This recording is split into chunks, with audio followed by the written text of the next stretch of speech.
House in Baltimore and WNST.net. It certainly was a wild weekend of college basketball around these here parts as I'm still donning my UMBC gear. I have 3 more shirts to go through. By the end of the week, I'll be wearing my Jay Green. But it is baseball season. We're a week out now on all things opening day. We call that the night we're bringing Barry Trotz out to Michael's Cafe to swab you for the Bone Marrow Registry and talk some Stanley Cup playoffs. But in the meantime, over the next 10 days, many baseball fans talking about that crazy thing they did in Baltimore. You know, the thing where they let the kids in for free because the Orioles have always been such a fan-friendly organization. Maury Brown joins us now from Forbes. He is my distant cousin from the West Coast in Portland, Oregon, writing all things business and rock and roll for Forbes and the Bizball Maury account alive and well this time of the year for baseball and Seattle Mariners updates as well. Maury, this letting the kids in for free thing, this is unique to Major League Baseball this year now, right? This is sort of rattling the cages of the other owners who may or may not have attendance issues, correct? Yeah, I mean, it really is. And, you know, in some ways you have to give them a lot of credit for it. I mean, look, there's, you know, if you're an Orioles fan, there isn't a lot to, you know, boast about, although Tillman's looking a little bit better right now in spring training, but, you know, a couple of his outings were more than a little bit shaky. And, you know, and I think a lot of people project the Orioles not to be very competitive this year, so why not? You know, I mean, I think that John Angelo said it, that the idea was that we need to build new fans, right? And that if you bring your kids for free, what you're really hoping for is that you're building a fan for life. And for many of us, Nestor, and likely yourself included, your, you know, initial indoctrination to baseball was when you were a kid. Sure. And that really has stuck with me. And I think that that's not a unique thing. I think that most all of us kind of work that way. So I think it's a good thing. You know, it does put a little bit of pressure on others. I am awaiting official word from the league. I don't think that they're going to be able to count this as attendance, right? So that would be the thing. It's like, oh, you're letting a bunch of people in for free, and you're going to jack up your attendance numbers.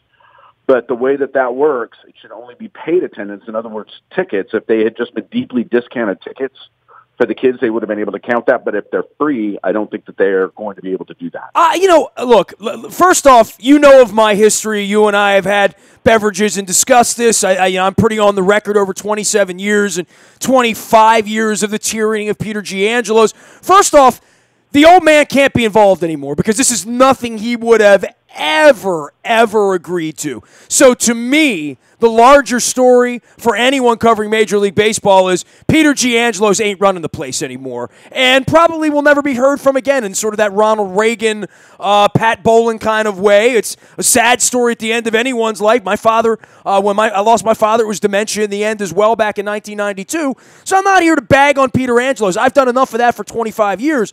But this is different. This is something that 15 years ago, went on the radio every day as that place emptied out and got worse and worse and worse. And that was only 2003 and 4 and 5. I did the walkout on 6, and it got worse and worse and worse. And then Mike Flanagan killed himself, and then they won.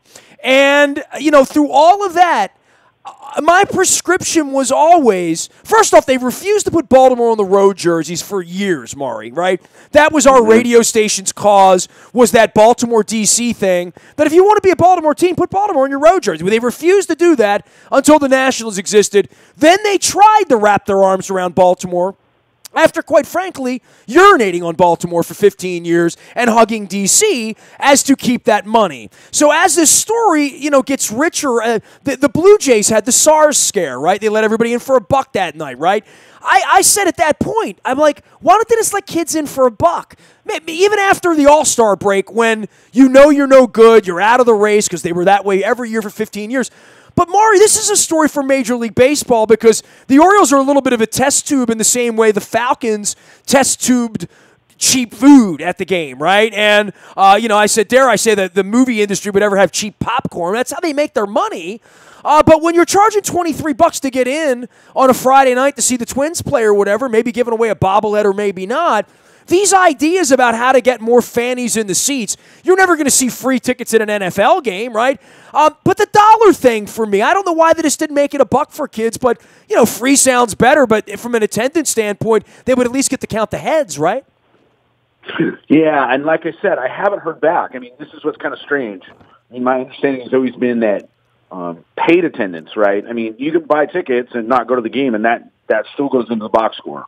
I don't know if people understand that when revenue sharing was put into place in the 90s, that counting turnstile clicks went away. And that's why, people, you'll go, wait a second, look at the announced attendance. There's no way I see that many. My eyeballs don't lie. And they're not. I mean, there's largely that's the case. But I get back to it. Free, once again, of course, they don't get in free walking up by themselves, right? I mean, an adult has to go and buy at least their ticket in. And then those up to 2 kids can go with them. Yeah, I went onto the website and followed the prompt to see, if I wanted to buy a ticket in April 20. It was $24 for a $15 ticket. Welcome to Ticketmaster. And 3 people can go for $25 a parent and 2 kids, not 2 parents and 1 kid. That would be $50 or whatever, right? So. Yeah, I mean, but so look, I mean, business-wise, it makes sense to me as well. Look, once again, it always gets down to, it's entertainment, right? And we're just bombarded with all these entertainment options. And this is why I always get a little bit from the economic side. I always get a little bit flustered when people are like, oh, this new ballpark's going to infuse a bunch of new money. And no, it really doesn't. What it does is it just redistributes the money to different entertainment options. But what they would do, of course, is that there's the high likelihood that if you bring your kid to a game, they're going to get concessions. They're going to walk out with merchandise. They're going to have an experience, and they're likely going to come back. So I really see this as a good thing to do. Now, will every club do this? Probably not. But, if the clubs want to do it, then more power to them. Well, would any club do this? It is a desperate move, right? There are a lot of restaurants. I'm in a marketing business here, Maury. Most restaurants don't want do 2-for-1s. They don't want to say that. They don't like the discounting part of it. If there's a prompt online, that's fine. But to be yelling free, free, free to everyone out there, you would think they could do bonkers business with this, that every Sunday it'll be a babysitting service down there.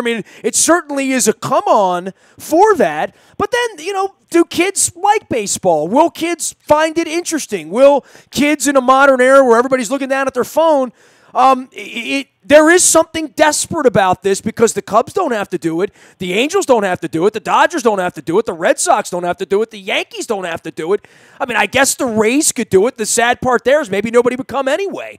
I don't know how many teams would be moved to do this or to do the old 2-for-1. You pay and your girlfriend comes free, or whatever those sort of. I guess Bill Veeck, Charlie Finley, milk the cow at the minor league game promotions were 50 years ago. But baseball's trying to go back to, getting kids, which that's great. But then does a kid love baseball? Is it fast enough in the modern era for a kid? Well, I get to it this way. I think that I'm probably a good example, Nestor. I grew up going to games, lots of them when I was a kid. I went to a lot of sports when I was younger. Was that Candlestick or Oakland? You were a Bay Area kid, right? So I grew up in the Bay Area. Started off at Candlestick, but it was cold and damp and horribly windy. And when the A's came, it was warmer and closer. And they were wearing yellow uniforms and really good. They right? Of course, and a kid from the 70s, it was like, come on, those guys were great.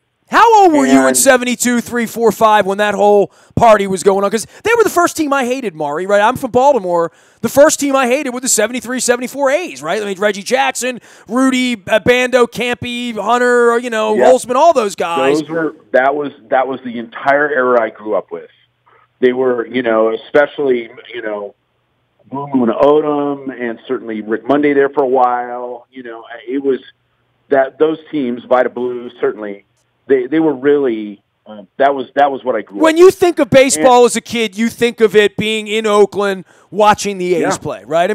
We all have that first feeling of coming up into the alcove Memorial Stadium and looking down and seeing the grass and thinking it's the greatest place I've ever been in my life when I was 5 years old. Yeah, the Church of Baseball for kids. When you see that as a kid, I still get it as an adult. But that's the point I'm trying to make. So I got turned into a teen. As most teens do, you start chasing the opposite sex. You get distracted. I became a Blazer fan because I was in Portland during their championship run. And then, baseball kind of drifted away. But as I got older, those things that I remembered as a kid were always there. And this is a lot of it. It wasn't a nostalgia thing. I just realized that I had been missing something that I thought was integral and something that was much more of an appealing thing, especially during the summer months. Baseball is, as much as the game itself is a supreme interest to me, right? I mean, that's what I cover. It's really the sociological aspect of being with friends and family and sitting in the sun and everything summer. And so baseball, I think, really lends itself to that. And so if you plant that seed in kids, even if they go away for a little bit, I think that will be a reminder, and they will either come back or they will start there and they will never leave. I do get to this point to where I think baseball has done an exemplary job in trying to use technology ahead of everybody else in a sport that is in dire need of engaging younger people. They were way ahead of the curve on this thing in terms of, streaming games live and making it available in a format that, I don't think Bud Selig and the owners had any idea how prevalent it would be.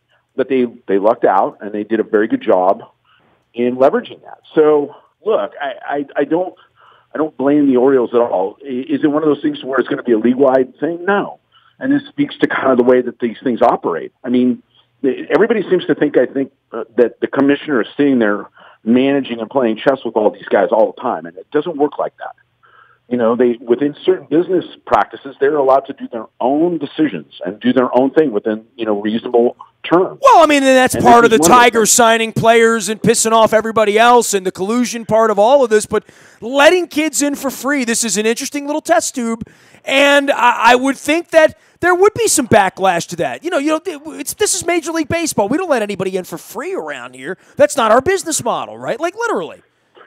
Well, I mean, the worst thing is you're going to get fans that's going to, I saw it on the minute I posted about this, the second that it happened, everybody was like, hey, Team X, are you paying attention? So, of course, they don't like that pressure. But once again, I think the Orioles are in a position to where they need to do that sort of thing. The Mariners are another team that you could make a good example of a team doing that. The Pirates, the Rays, there are a bunch of teams that are just not going to be very good this year. And then if you're able to get people to come in and do buy concessions and do stuff, you're making money that you would not otherwise have there anyway. I just get back to that. He is Maury Brown. He's one of my favorite guests to have on, not just because he plays in a rock and roll band and does AC/DC covers, amongst other things. He's also the business writer for Forbes out in Portland, Oregon. We try to keep him on speed dial around here. Anytime you want to talk about baseball-related activities, are you further along with the season starting next week that, certain players are finding a job in most cases, some of them far, less productive for them? I mean, we have guys turning down $18 million deals and getting $6 million deals. This was as strange an off-season, and as my pal Chris Pike always says, let it breathe and let it settle a little bit. There might be books written on this off-season 5-10 years from now, right? Yeah, I'd be really interested to see. It's just a confluence of a whole bunch of things hitting at once. I think that absolutely there was a lot to be said about the Yankees and the Dodgers getting under the luxury tax threshold. And I know Tony Clark, the head of the Players Union, said that, no, there's not. All these other teams don't have the capacity to even get near that threshold. But what he wasn't saying, of course, is that those teams normally start the market moving and start to get that and set those thresholds and get things moving. And that, of course, didn't happen. And so, it's interesting. I look at the Altuve deal, right, at $163 million, and he's at about, he's about ready to come into free agency. And you're starting to see, once again, or we're not really starting to see, it's been going on for a while, owners are making their investments earlier on. And that, to me, is wise. You're going, I will liably, get more production out of a young player. And a guy like Altuve is, I think, an outlier. He's just different, though, in his build and how he is. He's more like Ichiro, right? He could sit there and play for a really long time, given how he, plays. He's not a slugger by any sense, although he hits pretty good for power. But, well, the profile of Mark Trumbo is he's going to fall off the cliff, same as Chris Davis, same as, any number of Mo Vaughns. Go down the line. Albert Pujols fell apart, for crying out loud, right? So power is fleeting unless your name is Bonds and the people at Balco, right? Yeah, and that's it. I mean, on the offensive side, guys that hit for power are going to decline probably at a faster rate. Pitchers certainly are the other ones that are super high risk at the tail end of their careers, and you're going to see their declines. And owners it didn't take a rocket science. To me, it's not collusion to sit there and go, you know what, if I invest in this kid and my scouts give me good information and they say this one's going to really pan out, well, I'd rather take my risk there up front and maybe tie them up in their club control years and through, salary arbitration and maybe early on into free agency, than do it at the end when they're starting to, a year or two from decline. So the money's, of course, much higher down there, or higher when you hit free agents. And you can make, although it's more money during the time when it's under club control during free agency, it's still less than you're going to invest when you get into the free agency years. So I think the Players Association is just going to have a really hard time with this one. And I think that the point that you made earlier about watching this settle, look, it's one off season. Look, if 28 teams like that with Bryce Harper or Machado or Kershaw hitting the market, then we're going to have a really serious discussion here. And I'm really doubtful that's going to happen, Nestor. It just doesn't strike me as happening.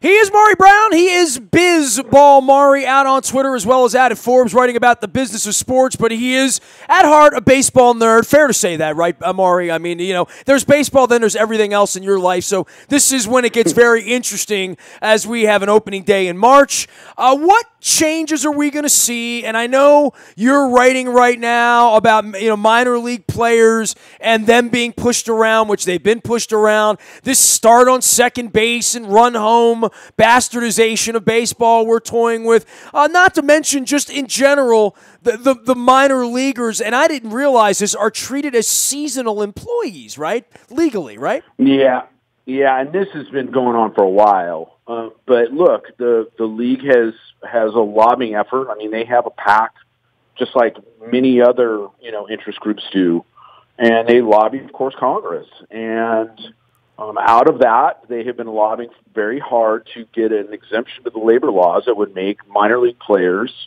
seasonal and be able to be paid basically under minimum wage. And I find this unconscionable. I really do. I mean, look, minor league baseball is a huge business. I mean, I can go back and look at the numbers, and the numbers are huge for the amount of people that attend minor league games, right? And so, look, it's obvious. Not all those players. You've got a whole bunch of them. Most of them are never going to make the show. And that's sad on one side, and, on the other side, they're out there hoping to try and make something happen. I don't think anybody goes into minor league baseball going, you know what, I want to be a career minor league baseball player. I just don't think it works like that. By the way, I Googled it. 42 million people attended minor league baseball last year. 42 million. So a lot. So, it's not a small number, and it's turned into a big business. Look, the league is making a whole lot of money. I mean, not a little bit of money. They're making a whole lot of money. So I find this battle, it's kind of like the netting issue that we saw. I mean, the optics are just the general narrative is bad. It just makes the league look bad. You know what, I'm going to hurt these kids that are making nothing, and I'm not going to even allow them to make minimum wage because they're seasonal. I mean, like, how much money are you really hurting yourself if you do something that pushes things forward? This gets back into that thing where, of course, I don't think many people think about this when they go to a ball game, right? I mean, you and I, because that's what we do for a living, of course we pay attention to this stuff. Does mom and pop with the kids that go to a minor league game and sit out on the hill on a blanket think about those kids not making much money? They probably think that they make a bunch of it. Well, they got a hat and a uniform on, and they play baseball, so you must be rich, right? Right, exactly. And so I just find it bothers me a lot, Nestor. I find it unequitable and unfair when you have a business as big as baseball is right now. Look, even back in the day when Seeley was talking about contraction and saying that the league was going underwater, they really weren't in many instances. Now, they certainly weren't as robust as they are now. And we didn't have this discussion, right? I mean, we do now because it's, once again, we got people at McDonald's making more money than a minor league baseball player. So some fan out there is going to go, you know what, I'd play for nothing. And that sounds great and everything until you have to pay your rent. And, I mean, that's a real thing. So I think it's a bad look for baseball. I don't understand it. I really don't. They could make a small concession for long-term gains. This doesn't go away. I mean, you get a law like that in, and it's just going to be a mount of bad press that where if Congress does something like that. So I don't agree with it, and hopefully it doesn't happen. By the way, the business of baseball, and this will be a fun story because the Major League Baseball unveiled all of the pajamas they're going to be wearing this year earlier this week. And, you know, I'm a guy that always loved alternate jerseys in some small dose. You know, I thought they were kind of neat on a Sunday afternoon. You know, the sort of the beer league softball look I'm okay with. I love every incarnation of every ugly Astros, Padres, Mariners, you know, all the jerseys, right? I mean, I'm into it. But this last 5-10 years of pink this and blue that, and the bats are blue and we're pink, and we're going to wear the Negro Leagues tonight, we're going to wear the Throwback 60s next week, we're going to do the Futuramas a week and a half from now, and then we're going to let Machado run around with Miami on the back of his jersey, Mr. Miami, for Goof Weekend at some point in August. Maury, I can't keep up with it, and it's one thing that turns me off of baseball, but that's, you know, me being an old white guy yelling, "Get off my lawn," I guess. Yeah, for me, certainly the nickname stuff and the Little League Classic, I thought was a brilliant marketing move. You know, I thought it was once again one of those things where you're going to go ahead and reach out to the kids and really make it about the kids and have some fun with it. And so I have no problem with this stuff. I really don't. I mean, it's just like, you know, the different types of hats, you know, that have higher brims, and some are relaxed fit, and we get into people with flat brims and all this other stuff. None of that stuff really bothers me. You know, there's obviously a market for it. There really is. The people will buy it. They bought those Steelers Bumblebee jerseys, Maury. Once I saw those Steelers fans buying those, I'm like, you could put poop on the back of a jersey, and they would buy it if it has a logo. At the NFL level, you know, the whole color rush thing on Thursday night, especially when the Seahawks play, can be really brutal. And certainly the throwback stuff for the Steelers, like you said, the Bumblebees are pretty bad. But you know what? There's a culture for that whole thing. There are people that are totally into that stuff. So I don't mind it. Look, do I have a problem on one side where we're going to go ahead and wrap ourselves around the flag and do all that stuff? Yeah, I suppose so. But I don't think for a second that the idea of everybody wearing 42 for Jackie Robinson was really designed wholly as a marketing thing.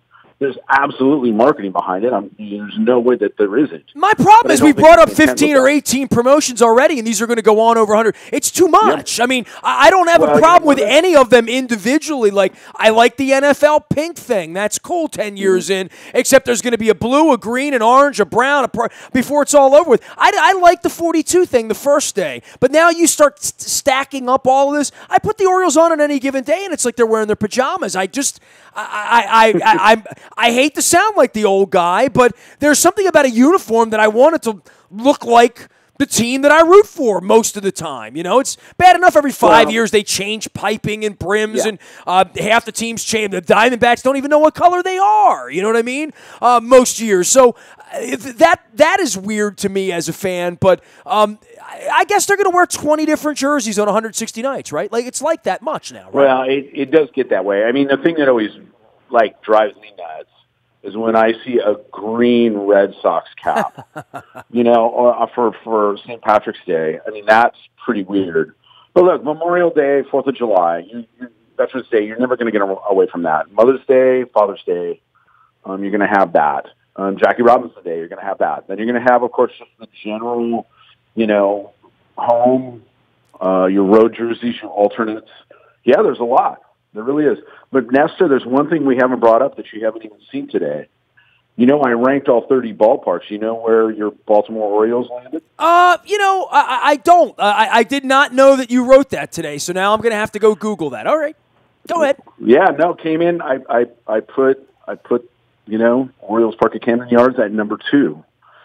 And it really is, to me, in many ways, the way that I ranked them, of course, was really largely about a lot of history, and I think that the Orioles, of course, you know, set the bar and really changed the whole design structure going back to the future. So that's kind of where they landed. So AT&T Park was my number 1, Every time I go to that ballpark, it's something else. I get Citi Field too low. For me, you have Target Field way too low for me. Let me go through the methodology because I got totally beat up on this, and this is expected. And I will tell you this: I had fan of every stripe from all 30 teams saying, no joke, even Rays fans said that they thought the Trop should be number one. And so there's, of course, that. But there's certainly some cases to be made. I really weighted a lot of this stuff around the historical significance either of the design, which is why the Orioles rank so high, even though it's not a historic ballpark. And I ranked Dodger Stadium high because it's the third oldest, but it doesn't feel anything like an old ballpark when you go to it. So those are I had Dodger Stadium number one. I did the tour 3 years ago back in 2015, and God, it's incredible. It's been 3 years since I was crazy enough. I keep thinking about the hockey tour and doing 30 hockey rinks in 30 nights. Mm-hmm. I can't leave my cat that long. I'm just not going to do it. I mean, I did the baseball tour. It's all in the books. Look, Kauffman Stadium to me in Kansas City, I know it's a period piece. That's still there. I tend to dismiss Wrigley and Fenway because that's just sort of the obvious and the easy. They're almost in their own little category, right? Because they're not anything like the rest of them, really. No. So in AT&T Park, I have high. PNC Park, we're doing a trip with Ray Lewis this summer, and a lot of folks hate Pittsburgh, but they need to see the ballpark there. I tell me, you can hate the Pirates, you can hate the Steelers, but you got to see a ball game at PNC Park because it's lovely, and it is a top 5 park. So it is funny. Most of us who've been to a lot of these parks and do this, we're all sort of along the same lines. I mean, of which ones are really, really good. But I do think you got Target way too low and you got Citi Field too low. That's all. Those are the two that that was the largest complaint was that PNC should be higher, which I could totally see. And once again, I said, with the exception of a couple of ballparks, all of them are good to great. I mean, there's some bad, relatively, unenjoyable experiences, but for the most part, they're all new. So they've got a lot of the amenities that you want. But PNC, I'm getting beat up because I put Busch Stadium above PNC, and that one to me, it's the view at Busch looking out there at the arch. Not that the view out of PNC is there; it's really a coin flip kind of thing. But the one that I really got beat up was putting Yankee Stadium ahead of Citi Field. Mess, yeah, that's bad, Maury. That's bad. I mean, come on. Yeah, and it probably should be. But the thing, and this is what's kind of difficult for me, and I always struggled with this. And this is just once again, this is wholly subjective. Was this idea of this homage to the Brooklyn Dodgers, and really that it was the exterior facade being so much like Ebbets Field, which to me I love. I mean, it's one of my favorite from the exterior. That's my favorite design. But it's this idea that's the Mets, right? It's like, wait a second, why are you tying this to the Dodgers? And I know what the history is behind it, but that always just kind of got to me. The Yankees are kind of the Yankees, the thing that I struggled with when I went there was I walked in and I was like, I seriously thought I was in the wrong place. When I walked in the very first time through the media entrance and popped out into this VIP area, I was like, what the hell time warp did I go into? This can't possibly be the Yankee Stadium that I remember. Yeah, this is an airport lounge. This isn't a stadium. Yeah. Literally. And the chop houses and stuff, but that's kind of the way that things go. So I'm getting beat up on that. Well, you should, Maury, because if anybody was in New York for one day, literally, if you were to say to me, I'm going to be in New York for a day, the Yankees are playing and the Mets are playing, they're both playing 1 o'clock games, I'm taking my kid to a ball game, not I am a Yankees fan or I want to see a Yankees player or see Giancarlo Stanton. If I want to go to a game at a stadium, there's no way I would send you to Yankee Stadium. I would send you to Citi Field every single time. It's a better experience as a ballpark. It really is. Yeah, and there's and this is the thing. It's really subjective. I mean, I got beat up about Busch that it was just hot and the location and people beating you up. Now Wrigley and Fenway were for those exact reasons that you talk about. Now really Fenway is ahead of Wrigley in terms of where the renovations are at, and they really have done a pretty marvelous job. And they're doing the same thing with Wrigley Field. I mean, they're certainly making it much better. But you go there for the historics, and that is the thing that I rolled in that probably doesn't, I didn't do some weighted numbered system. I mean, I went, hey, I know how I feel about the history of some of these ballparks. Newer ballparks, there was some history that I laid with that as well. And so that's why, once again, Camden Yards landed at right at number 2 because everything after has been really based around that. Yeah, stolen from Camden Yards, yeah. Yeah. So, it was fun. I'm sure that if I sat down next year and did it, or in a couple of years from now and gone back through and experienced some stuff, maybe things would shift around. What's the fun of this stuff? I mean, it's not like it's life or death, right? It's my personal opinion. Doesn't mean that it's necessarily anybody else's. And I think that the fact that, like I said, I had every single fan base basically go, "You suck," except for the Giants, of course. The Giants were perfectly happy at number 1. Cincinnati ballpark's better than you gave it a rate. Yeah, I'd sit here and pick it apart. We all know what the bad ones are. Phoenix, Miami. Everybody's going to bag on Oakland, but I like Oakland. Everybody bags on Tampa, but I like Tampa. I just can't handle domes, man. Toronto's awful. Toronto's terrible. I would agree with that. Well, Toronto's thing, I think I would really that might have shifted a little bit. Certainly when it's open. There's some interesting stuff about it. Certainly the tower right there and the hotel and everything about it. Baseball on carpet drives me crazy. And so that was one of those things. And it's an older ballpark. I keep waiting. Of course, it'll never happen because, Canada's at least smarter than we are here in the States.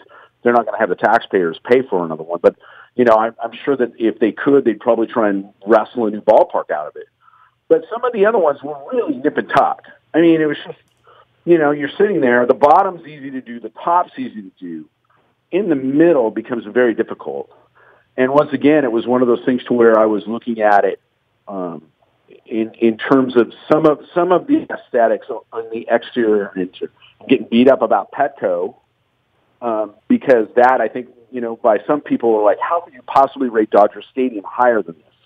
Look at it, man. Dodger Stadium's a way better stadium. Yeah, I agree with you. Well, to me, there's just the history behind it. I can see all those pictures, or I can remember all of that stuff that has gone on in there. And when you walk into it, you feel that. You really do.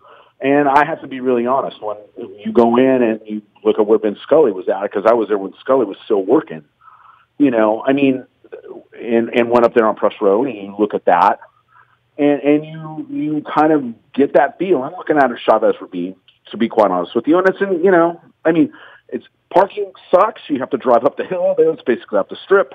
There's people talking about safety problems. But I just come back to some of the history behind it.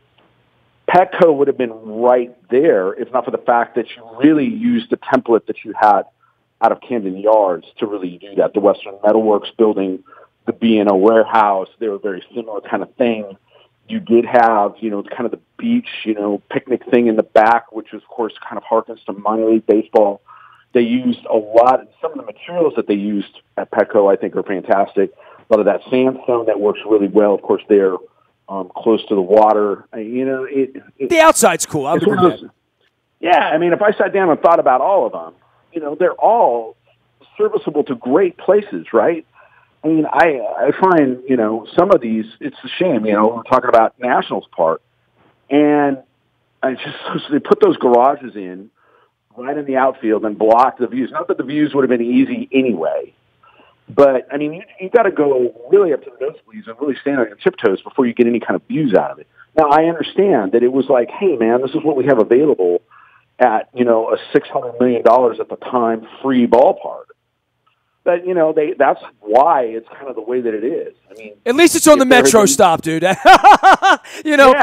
somebody going to the All-Star game this summer, I just want it to be easy, man, Yeah, and that was another thing where they would stop running the Metro later in the evening. There was all that stuff early on. But, it's, once again, my view of the ballparks are colored in my experiences and how I look at stuff architecturally. Probably more than maybe a fan would. I look at that stuff and I'm just like, I get those designs when they come in before they're built. For the longest time, there was that, I called it the Selig Reclamation Project, where there were all of these ballparks coming in and you had the likes of Populous or AKS or whoever the architecture firms were, and you were getting all these designs and you would see see a lot of the detail in them. So you get a really good understanding of some of these ballparks standing away from them not as a fan, but really from a design perspective. Maury, it's always so. I'm sorry. Go ahead. Finish up for me, bud. There's people like Janet Marie Smith and others that are really good at that sort of thing. I mean, she's a key driver for what was done there at Camden Yards, and she's fantastic for what she's done at figuring that stuff out. And she lives in Baltimore, which makes her even better. Yeah, she's great. She's the best. Maury, I got to let you roll, man. I always appreciate our chats. We didn't get to talk any rock and roll here. We got Rock and Roll Hall of Fame stuff going on. Next time, after the season starts, I'll call and I'll bag on the Mariners. You can bag on the Orioles, and we'll talk about sports. How about that? Yeah, we'll talk about Rob Halford because I'm going to be seeing Priest here pretty soon. I got Priest in on Sunday night, speaking of the Navy Yard down there in D.C., so there's no parking. That's all you need to know in D.C. But there'll be parking for you when he comes to the West Coast. So, yeah, Halford's in great voice, man. They're doing some good tunes, man. Doing a little, some heads are going to roll, doing a little Hellion, Electric Eye. It's nice. Good stuff. Yeah, man, I'm looking forward to it. Maury Brown is Biz Ball. Maury out on Twitter, also the guitarist in the rock and roll band Shoot the Thrill, doing AC/DC tunes out there in Portland, Oregon. You can find him on Forbes and at Bizball Maury on Twitter. I am Nestor. We are WNST.net, AM 1570, and WNST Towson, Baltimore, and we never stop talking Baltimore sports. WNST, Howard Bank, a relentless commitment to be the best at everything they do, branches throughout Baltimore and Maryland. And we want to remind everybody that next Thursday night we're going to have head coach Barry Trotz of the Washington Capitals joining us at Michael's Cafe in Timonium. That's opening day to the rest of you. For us, it'll be opening day, plus to sit down with head coach Barry Trotz. We'll be swabbing for the Bone Marrow Registry, and there goes my hero on the 29th. This guy has covered a lot of baseball games and recently put together a book on Cal Ripken and Streaks and Lou Gehrig. He is the Ravens columnist at BaltimoreRavens.com, and he's also covered sports around here for the better part of 3 decades, as well as anyone at the Baltimore Sun. Now you can find him at B. Moore Eisenberg, as well as out at BaltimoreRavens.com. We welcome John Eisenberg back onto the program. John, I reached you over the weekend to discuss the Ravens and the wide receiver thing, but before I get into that, we got to talk about UMBC. I'm wearing the shirt. You've been at this a long time. I don't know if you and I were to get together and rank the greatest stories of Baltimore during your time here over 3.5, 4 decades. The UMBC thing's up there, dude, right? I mean, this is 16 beating 1. That didn't get much better from a civic story than what UMBC pulled off last weekend. Absolutely not. No, I will tell you, I was there for, and under the radar, one of the best things I ever covered in all my years at the Sun was Coppin as a 15 beating South Carolina as a 2. This has got to be in like 97. 97. Jerry Embry and I were there, and Coppin showed up. They didn't even have their band. I think they borrowed Morgan State's band, and Frank Mitchell was coaching them, and they just whipped South Carolina. And it's one of the best things I ever covered.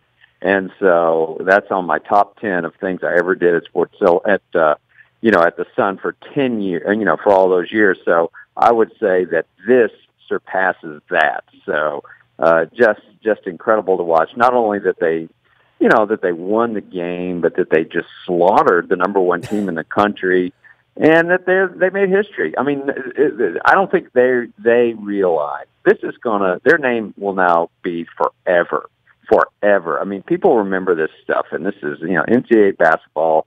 March Madness is a big deal. People will, 20 years from now, they will say, UMBC, remember that night? And people will remember it. I mean, this is true history, and it's that if UMBC did it is just incredible. This will last for years. Well, the other part of it is when's the next 16 going to come along and beat a 1, let alone rout a 1? I mean, Luke and I got together on Monday morning. He's like, they're going to be 30 for 30s. This is going to be something that's going to be legendary, and we haven't felt it yet. And I think the other part of it is, for those of us that got glued in on Sunday night, and I was at a Judas Priest concert down in D.C. at the Anthem and watching the game on my mobile device. We watched watched a Friday night game on my mobile device with my wife on New York Avenue, leaving a Caps game on Friday night because I had all these other plans. I wasn't thinking UMBC was going to be doing this as much as I love the university and Ryan and all that it represents. But the fallout of all of it will be that Sunday night, we almost expected them to hang in and win, and they hung in. And I remember the Fang story, and I've told this story all week long. Fang brought the entire team to my radio station, then at WLG, out on Delaney Valley. And I broke NCAA violations. I fed them pizza, so I'm sure I broke the law, And Fang was not as happy as you would have thought he would have been because I know you were there. They had a chance to beat Texas. They absolutely had a chance. They kind of blew it at the end. And yes, he was not happy about that. And I don't expect Ryan to be happy on a night when the other team shot 1 for 12 from 3 and 40% and only scored 50 points, that they just couldn't get there because in Ryan's mind all week they should have been preparing for Kentucky. I know that, right? Yeah, absolutely, and he will feel that way. And, the team that beat Virginia, was good enough to do that, but it's hard to replicate that. And it was sad to watch, and it was unfortunate, but the reality is no one will remember the game they lost. No one's going to remember it. It's gone. It's just push a button, it's gone. Everyone will remember the game they won. And so it's too bad the story didn't get to keep going, but the story was told. The story was done as of Friday night, and that is a 16-1, and that's all that it takes. So whatever happened after that, great if they could have gone on and beaten like VCU and made the Final Four and all that, very unlikely. But, their destiny was to be the 16 that did it. So, and that's more than enough. So it's just a fantastic story. And, these things are years in the making. I mean, what I remember about Fang, I remember being in the locker room after that game and somebody asked him, hey, what's it like to be an overnight sensation? and he just started laughing because he'd been at the school for 10 years. He'd showed up at Coppin. They didn't even have dorms. He was recruiting kids to go play, on North Avenue without dorms. And so, 10 years to put that together and to be, and it's not quite as long for Ryan here. He's only been in his second year, but, these things don't happen in a vacuum. It takes years for these things to come together and a team to be in a position to be able to do that. So an incredible story. Not many nights where old farts like you and I that have got more airline miles and Marriott points and whatnot than anybody wishes you were in Charlotte there, right? Like, it's one of those ones where I'm like, I can't believe that just happened and that I chronicle this for a living. I take this stuff seriously, John, as you know.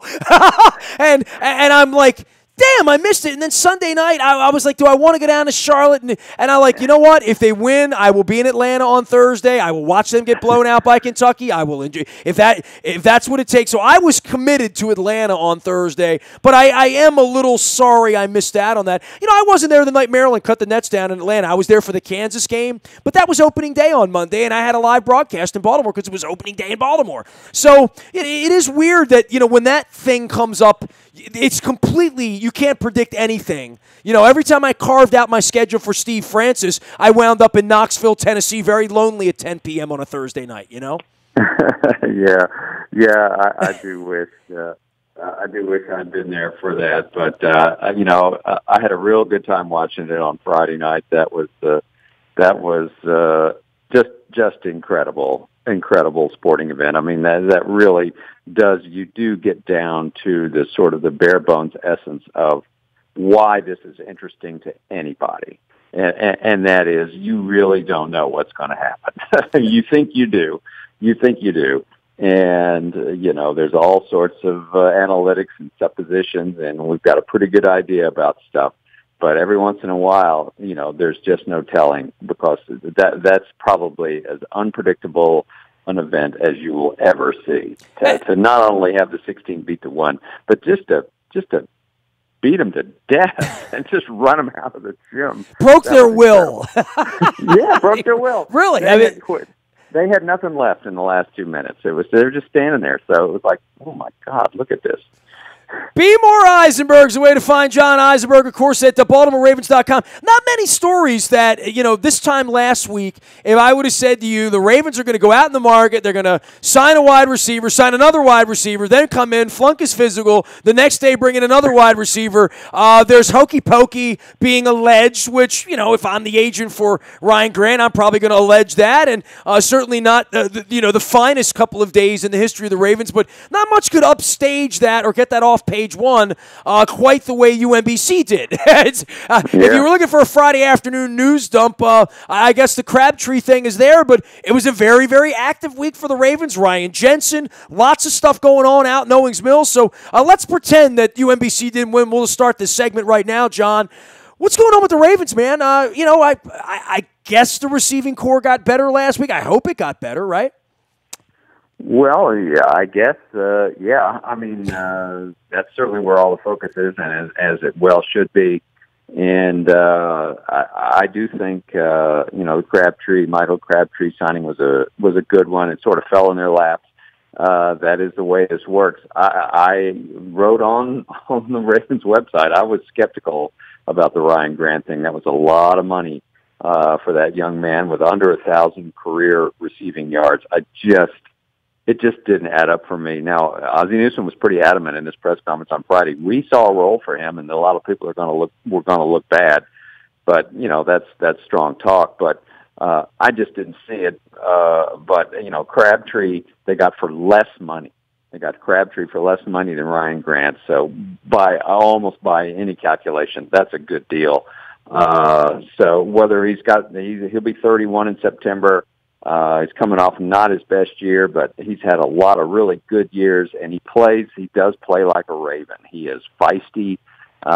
He makes tough catches. He makes catches that move the chains, and there's a lot to like. I mean, this is what they wanted out of Macklin last year, and they didn't get. And I think they're hoping that Crabtree is maybe a little tougher than Macklin, and So that's the hope, and they also hope the quarterback will be healthy and they can go through a training camp together and develop some rapport. I certainly don't have any problem with that Crabtree signing. I do believe that there's more work to be done at receiver, though. They are not done. I mean, they've gotten John Brown, an interesting guy, sort of a 1 year, let's see what you got in the tank. Very talented guy that's been injured. So we'll see what happens there. To me, it all adds up to, by all means, receiver is still at the top of the list in the draft. They need to go get one. Well, in the case of Macklin, boy, that'll be a stinkeroo, right? And I guess this is part of going into the secondary market. We could talk about the successes of Ozzie, whether it's Anquan Bolden and Matt Burke and, Eric Weddle, I would say at this point, has been a successful secondary market pickup. Steve Smith was one. Derek Mason was one. And then there's the Michael Huffs and, a variety of different guys that they brought in for various points, Garrod and some other guys that were kind of washed up. The Macklin thing, I don't know that it's at Leon Searcy territory, you know what I mean, as far as a free agent signing. Usually the Ravens get these right more than they get them wrong. Well, they've got an entire professional scouting department, This is what these guys do. This is Vince Newsom's crew, and that's what they do. They sit in there and scout the league at all times, and they decide whether or not these guys have stuff left. And as you noted, they're right more than they're wrong. They're pretty good at it, and I don't know. It just, everybody saw what happened. It just wasn't that good. And so I do think that what they've decided is, just a whole new crew there. And, you can bring in Crabtree. You can bring in a rookie, which, to me, I think they should draft two. I think that's the level of desperation. Get the new blood in here. Draft two guys. And, give yourself some options like you did at cornerback. Give yourself some options. Get guys in here. It's just it was too much. It's been too much of a problem. And it's the way the sport is played these days. You have to have those receivers. So they really are looking at starting pretty much from scratch there. And, I think that's fine. I mean, they had some decent guys, Wallace, Macklin, decent, but I think that just, how many games did you watch? Did you see a lot of separation? It just wasn't there. So they're looking for maybe guys that can get open and just change the whole dynamic. John Eisenberg is our guest. His book is The Streak, and it is baseball season. 'Tis the season. You can go find that out online anywhere books are sold or at a bookstore near you. I'm still one of those guys that reads books as well as writes them, so we're always happy to have John aboard here. You can find him at Be More Eisenberg out on Twitter as well. You know, every year Ozzy gets bagged on about the drafts and players not panning out and where's Correa and what happened with, any number of, Matt Elams and Brashad Perrymans. But then there are the Ryan Jensens and the Ricky Wagners that go out into the marketplace, and the Krugers and the Ellerbys and all these guys that go and get themselves paid.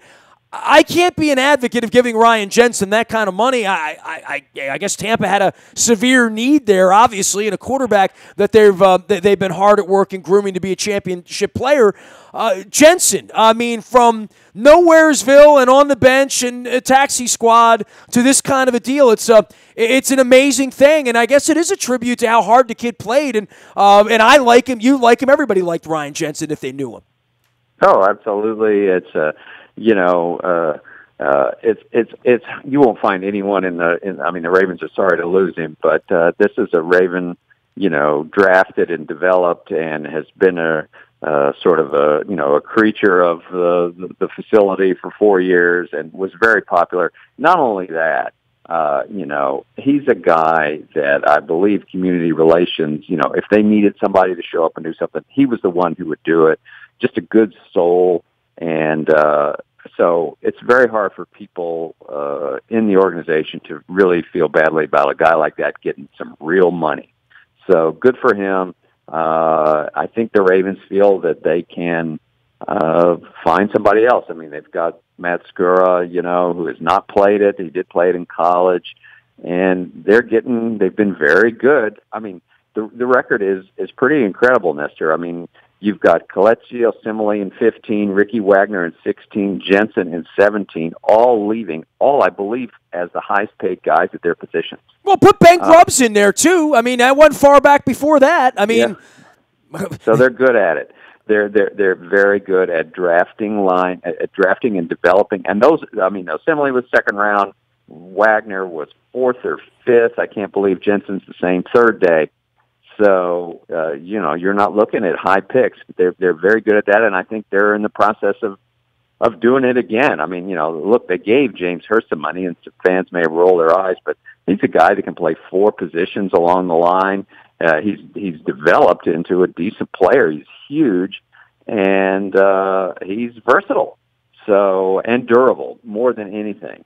I think they're starting to realize, let's give the money to the guys that are on the field. Hurst is on the field. So, they're finding guys and able to do this without high draft picks. So, maybe Ronnie Stanley comes along and you find your franchise left tackle and you invest a high pick there. But for the most part, they're able to man that line with the third-day draft picks. And so, it's impressive, and I think they can continue to do it, which is why they let these guys go. It's because they think they can replace them. John Eisenberg is our guest, and John, I've gotten a whole bunch of stuff. First of all, I'm a PSL owner. The Ravens have sent me this, our team, our community, and the community impact, and it's all lovely and matted and fantastic. And I've also got my PSL payment plan option that I'm holding up on my webcam here. And I send my money in 22 years. I'm a PSL owner, poor sucker's license that I talked about and laughed about back in 1995. It feels like 5 minutes ago when the team came here. This is a real changing tide for this organization. You got the Orioles now, and we'll get into a little baseball talk, letting kids in for free. You saw what the upper deck looked like last year for the Ravens. I know I've talked to everybody in every department of the organization. People have talked to me about it in my series back at Christmas time about what is the future for the Ravens.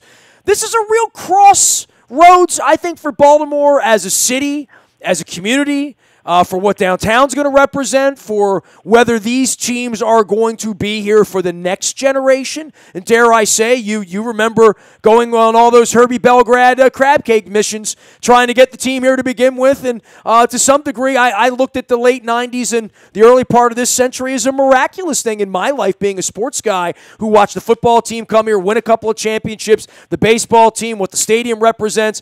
And now it's a little fractured, and obviously the city's got problems. I live here. I don't know who's coming down the ball games this summer, and I don't know who is going to be renewing their tickets, but I know the Ravens have a real crisis above and beyond who's going to catch the ball this year for the organization for selling tickets this year. Yeah, I don't think internally they would refer to it as a crisis, but I will say this. They're certainly got their eyes wide open, and they're very curious to see where this goes, in terms of renewals, because I'm sure renewals will be down. But how far down is really going to be interesting. Well, John, I don't mean to be flippant, but we were at the ballpark. There were 30,000 empty seats for a Colts game, or 30,000 empty seats for a game to get into the playoffs. That's a crisis. I mean, I don't, if they don't see, and I don't disagree with you. When I've talked to all of them, I don't know that they have a plan beyond winning. I mean, they all say the same thing. We need to have a better team. If we win, people will come. I remember when the Orioles were arrogant enough to believe that 15 years ago, and I poo-pooed it then. And now that they're letting kids in for nothing, which I also, recommended 15 years ago, or I said for $1. I thought free that's the wrong, $1. Kids are $1. Kids $5 all the time. Whatever it is, there could have been something they could do there. Free probably offends everybody else in baseball, and the football team, you couldn't give the tickets away for free when they were good 12 weeks ago. So I have grave concerns about all of this because I get out and around the city too, and I am worried about the crime and all of that other inherent stuff that's boiled into this. But I don't know that the Ravens think it's a crisis, and I don't know that they have a plan beyond we're going to get a couple of wide receivers and try to win 12 games. Well, that could well be the case. I do feel that they do feel that winning would help. To me, I think it's a larger issue than two sports teams in Baltimore. I think that it is, other than you go to the places where, like in Philadelphia, where they won this year, or New England, where they've won for many years. When I watched games last year, you know what I saw? Empty seats. I saw a lot of them. And I saw a lot of them at baseball games, not just here.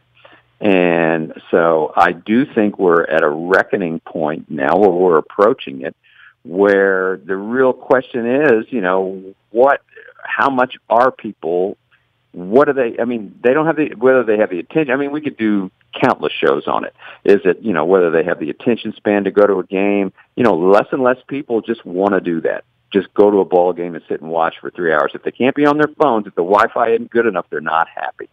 And so, it's to me a larger issue of where things may be changing. And I don't know, honestly, that I'm smart enough to have my fingers on all of it. But I do feel, of course it's an issue locally. I think it's something larger than that because, you can see it in everything. Empty seats, ratings down. Ratings are down like for the Oscars, right? They're down for everything. It's a standard thing. What aren't ratings down for now? Where aren't there more empty seats than there used to be? It's almost everywhere. People are doing different things with their lives. And so it's a large reckoning point, I think, for all sports teams. How do we address this and what's going to happen in the next 10 or 15 years? If the rights fees start to change and it changes the whole economics of the industry, then I think you're going to be looking at some large questions and how are they going to address this? At this point, they're not dealing that. They're not dealing with it as much. The NFL, they sold their Thursday night package, to Fox, I think, right? For $3 billion.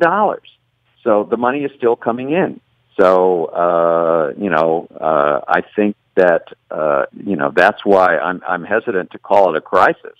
And I understand everything that you're saying and those empty seats. And yeah, there are definitely some big problems, but, the money is still rolling in, and it's when that money stops rolling in, that's when you really are going to, have a problem on your hands. Just like Russia, follow the money. John Eisenberg joins us here. He's B. More Eisenberg out on Twitter and, of course, at BaltimoreRavens.com. It's baseball season next week. We do have head coach Barry Trotz from the Washington Caps coming out to Timonium to Michael's Cafe. We'll be swabbing after opening day, about 7:30 next Thursday night. But I know how much you love baseball. I know you and your son attend games, and you're still a large fan of all this. Your thoughts on letting kids kids in for free and where the Orioles are, the first thing that struck me, John, is the old man's not running the place anymore. I mean, that to me, if I'm the columnist at the Sun, and that's the story to me. The story is the old man's not running this place, and there's no way he would check off on kids coming in for free. No way. That's an interesting.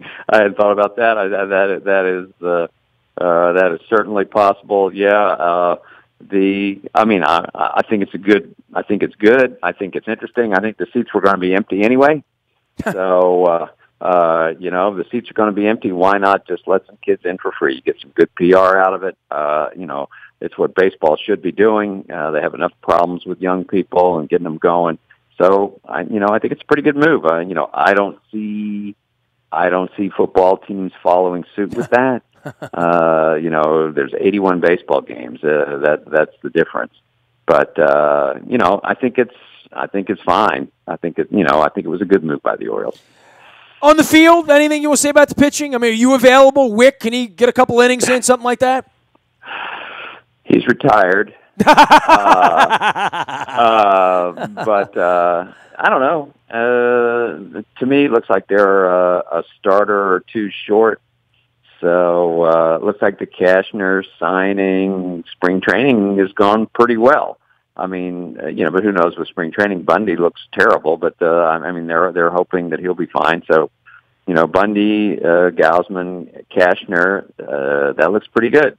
After that, they've given Tillman a little bit of money. I'm still seeing some command issues there.